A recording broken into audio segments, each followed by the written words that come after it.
Hey everybody, how's it going? It's Saturday night, which means that it's going to be Serious Sunday tomorrow. So here I am, Luke, just me tonight, and yeah, so I'm going to be taking care of you this time.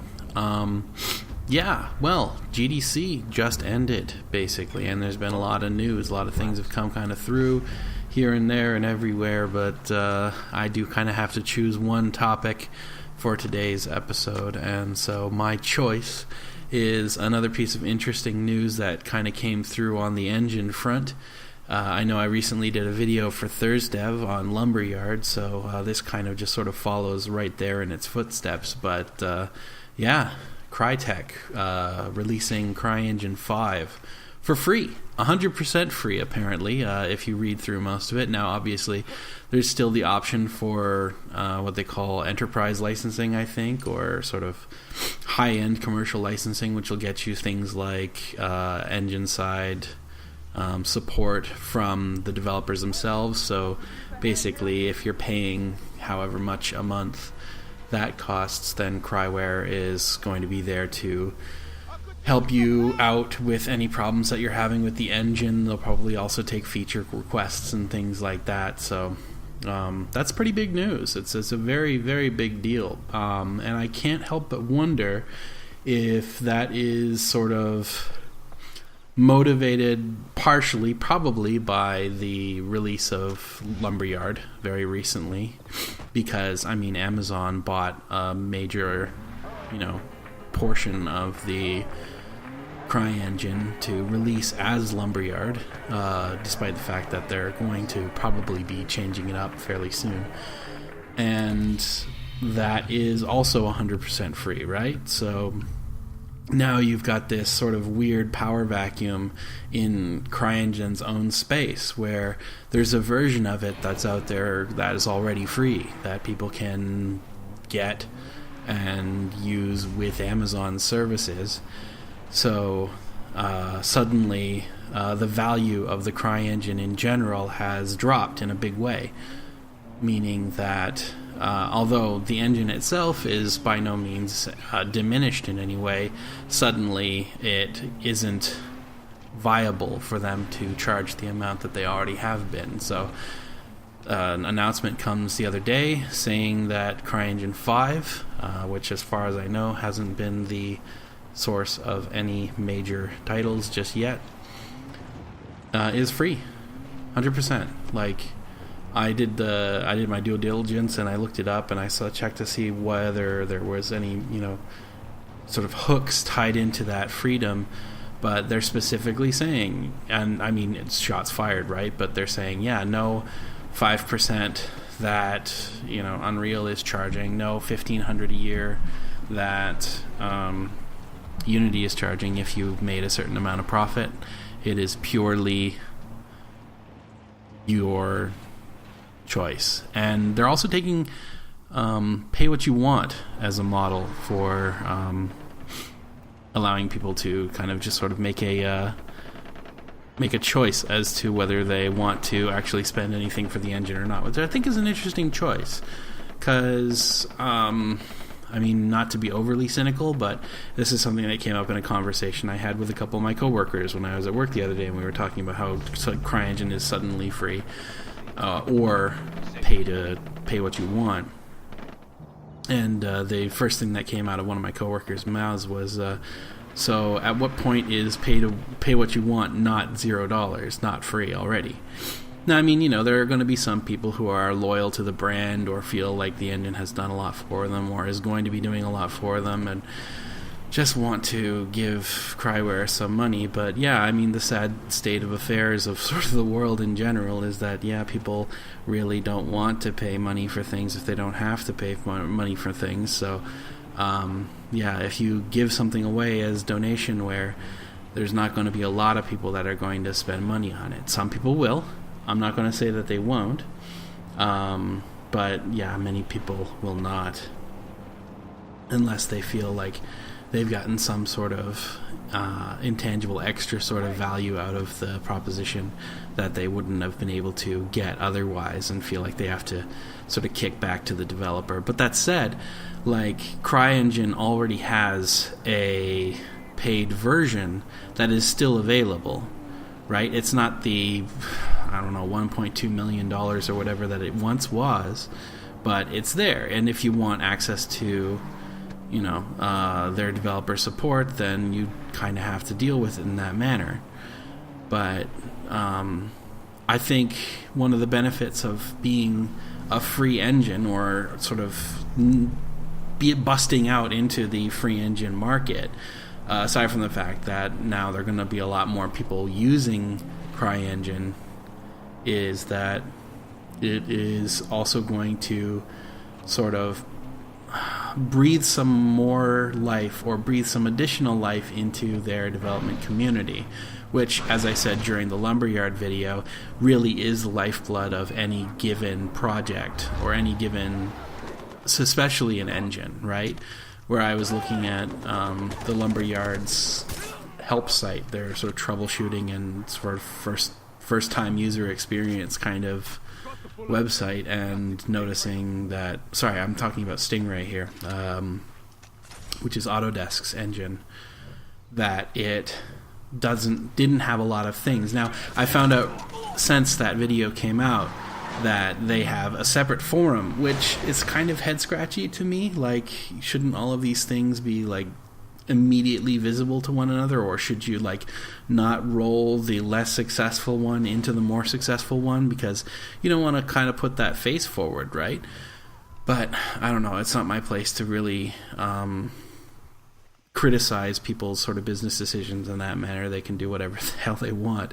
But that said, so CryEngine, right, it's this thing that's been out for years and years and years, and it was at one point the engine that drove the game that was, mockingly though it might have been, the benchmark by which video game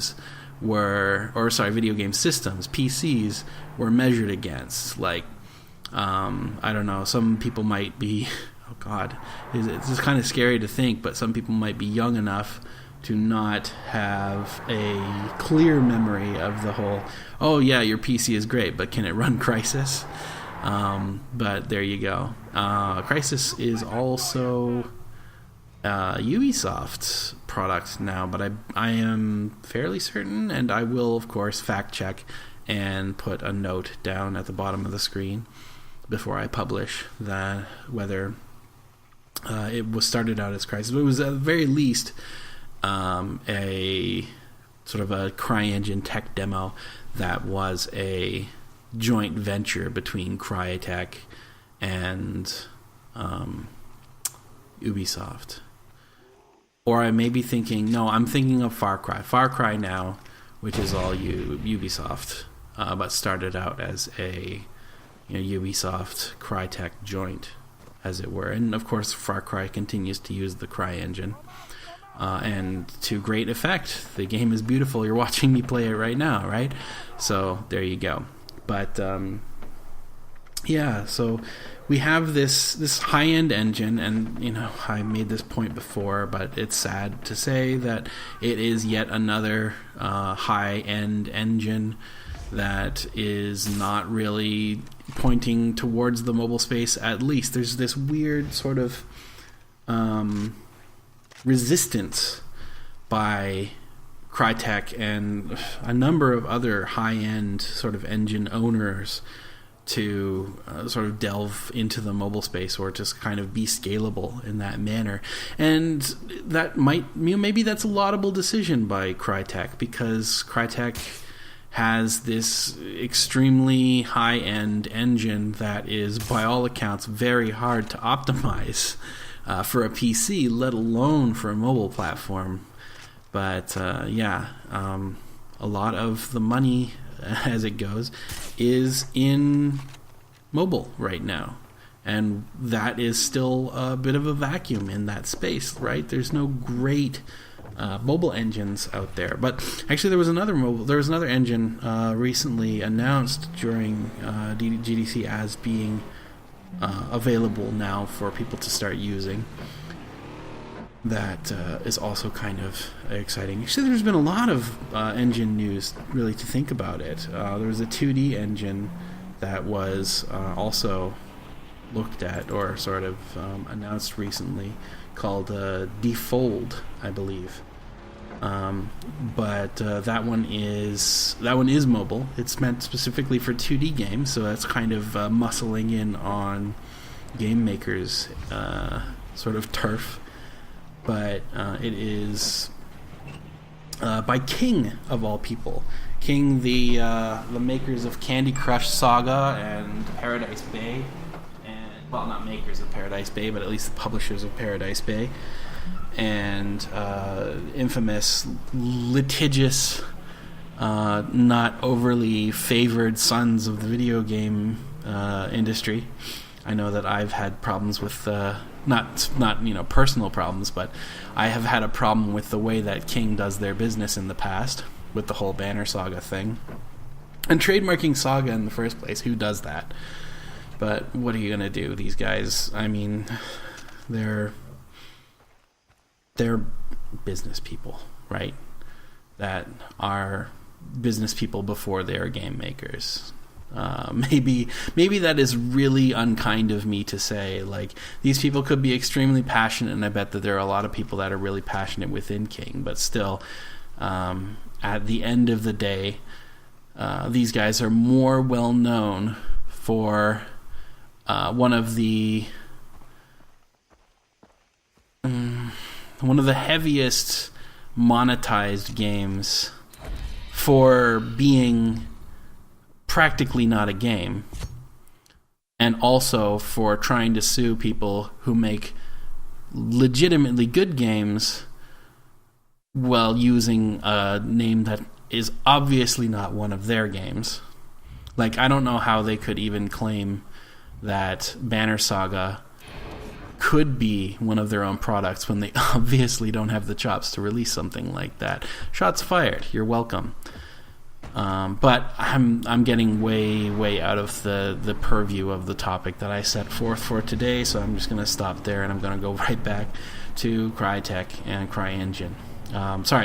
So Defold, right? Okay, so my personal feelings about King and their business practices aside, we've got Defold, 2D game engine that King bought from a company that made Blossom Blast, which is a mobile game, and now they're releasing that engine, and you can sign up for it and you can test it out. And its scripting language is Lua, which is a very, very well-known language, and many people are very comfortable with using it.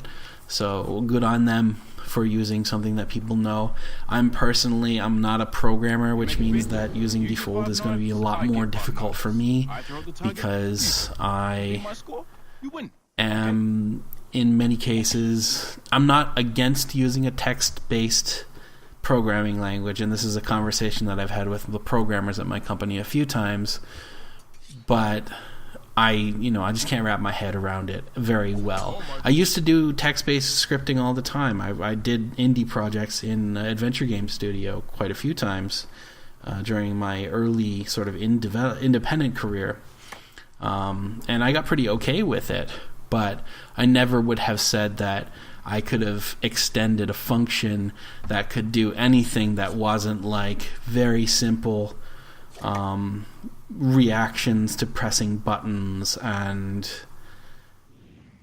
characters speaking to one another and multiple choice type things. So it got way away from me as far as like my ability to accomplish things, whereas like a visual node-based scripting language like what you have with Blueprint and Unreal Engine 4 or Unity script in Unity, of all places, right? Is obviously much easier for me to use, and I imagine easier for many people as well. But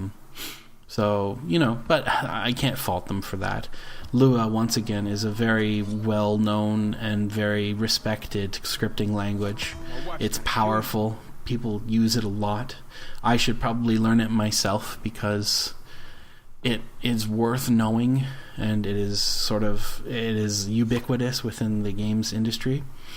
But there you go. But Defold makes games for HTML5, Android, iOS. You can release stuff on Windows, Mac, Linux. So it's very multi-platform, which is great. If you want to make a 2D engine, it's definitely worth taking a look at, and I'll probably take a look at it myself at some point. I'm already signed up. I already have it installed. I just have not been able to use it. It's like Lumberyard. It's just taking up space on my hard drive right now.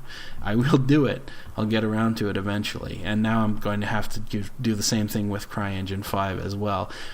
But there you go. That's just how it works out, right?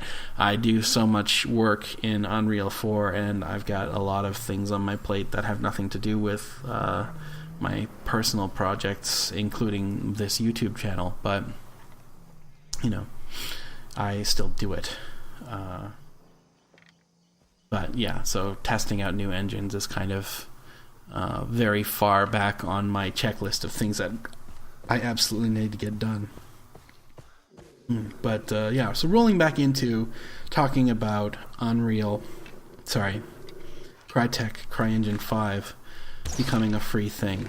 This is still good news, right? Lumberyard is out, and it's free, and that's great. And Crytek has released CryEngine 5, and that is out, and it's free, and people can use it. And I was clapping in my chair.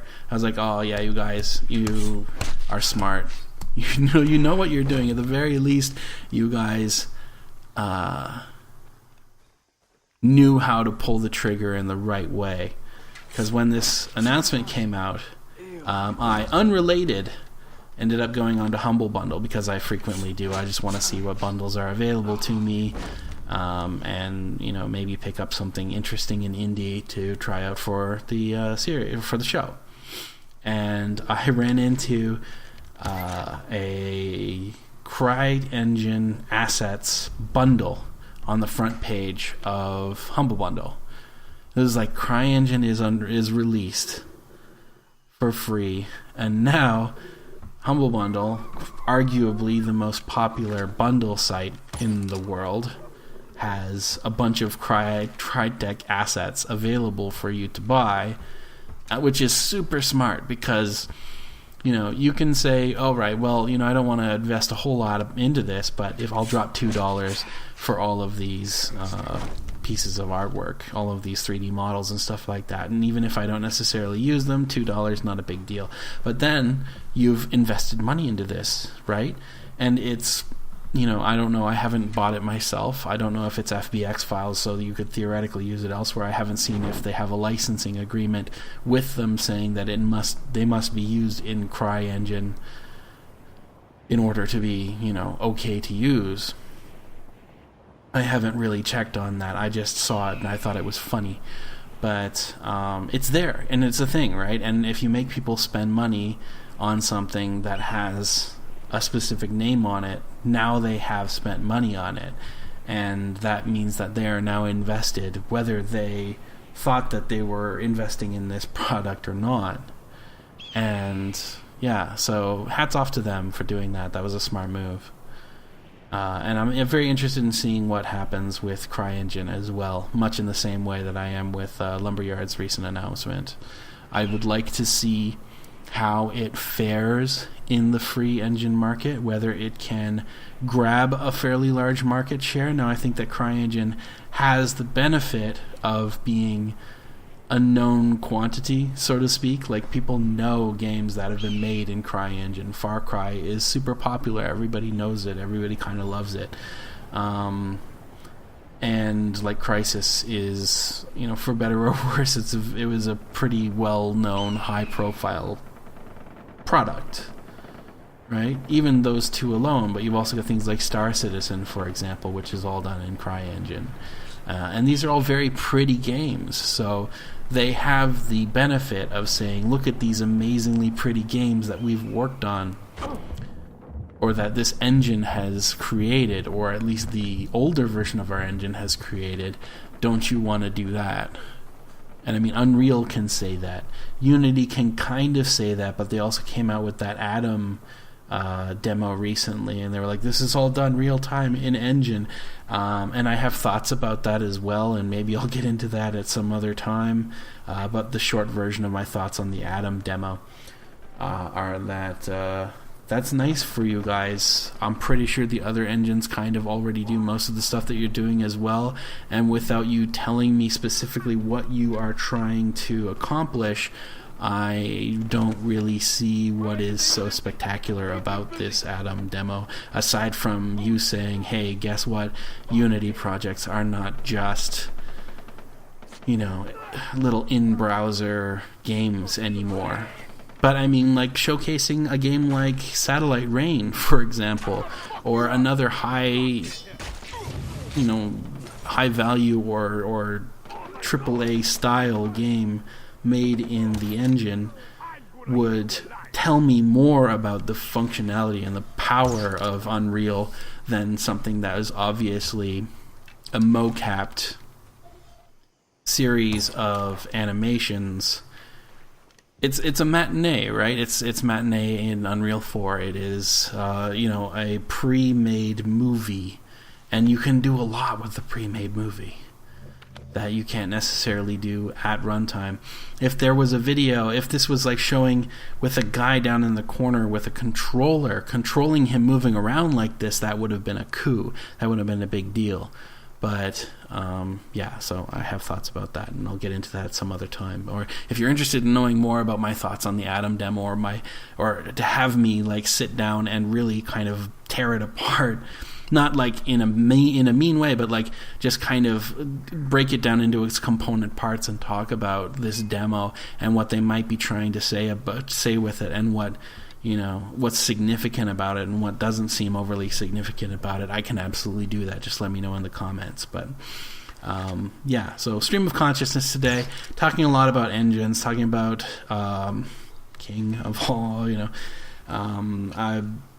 I don't know, maybe it's because I've been watching the Punisher episodes of Daredevil that I am feeling kind of raw right now, but there you go. That was me today. That is the video that you got. I hope that you guys enjoyed it, talking about the engine currently.